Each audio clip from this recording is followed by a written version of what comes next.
This is the Scrap Metal and Commodities Recycling Report by Benlee, Roll-Off Lugger and Open-Top Trailers and Raleigh Goldsboro Metal Recycling, Tuesday, July 5th, 2016.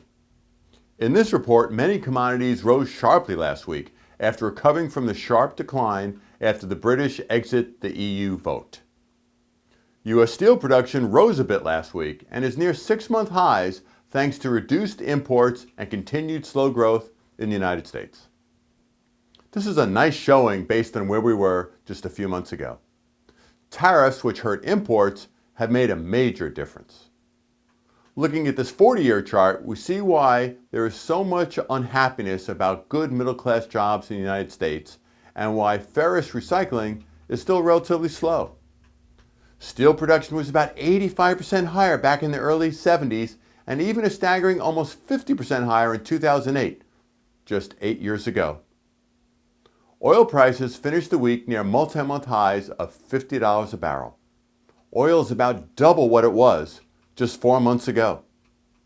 The oil rig count rose by 11 last week and has been up for 4 of the last 5 weeks.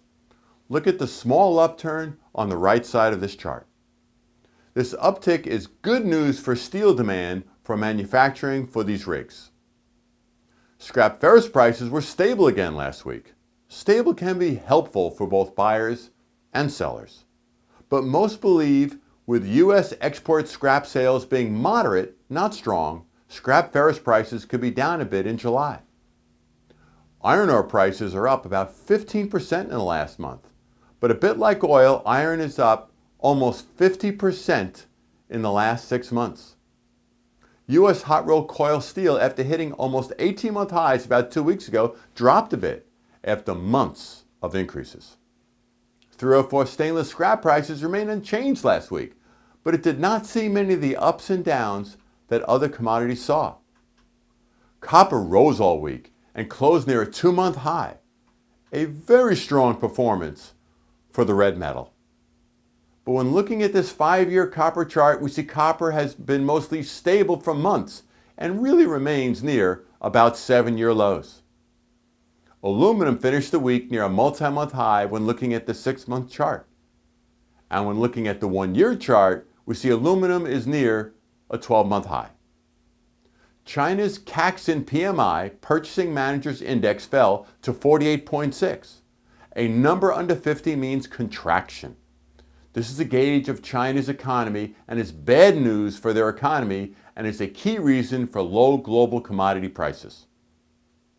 While U.S. vehicle sales came down a bit in June, the first 6 months of 2016 were slightly ahead of 2015, meaning auto sales are on track to hit a new U.S. record. This is one of the reasons why commodity prices have not fallen further.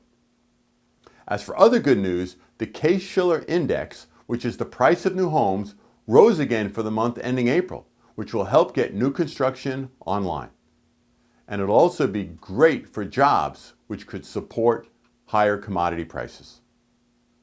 Initial jobless claims rose a bit, but they remain well under the 300,000 a week level, which is good news. The best news last week was the U.S. PMI Purchasing Manager Index for manufacturing. It's now at 53, and it is the highest reading since February of 2015, over a year ago, as growth of new orders accelerated and employment expanded for the first time since November. Again, anything over 50 is expansion, so 50.3 and trending up is a really great number. Product of the week is the safety system we at Benlee designed.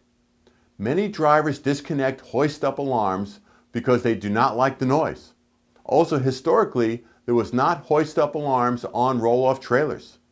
Drivers have been killed with hoists up and hitting power lines and bridges.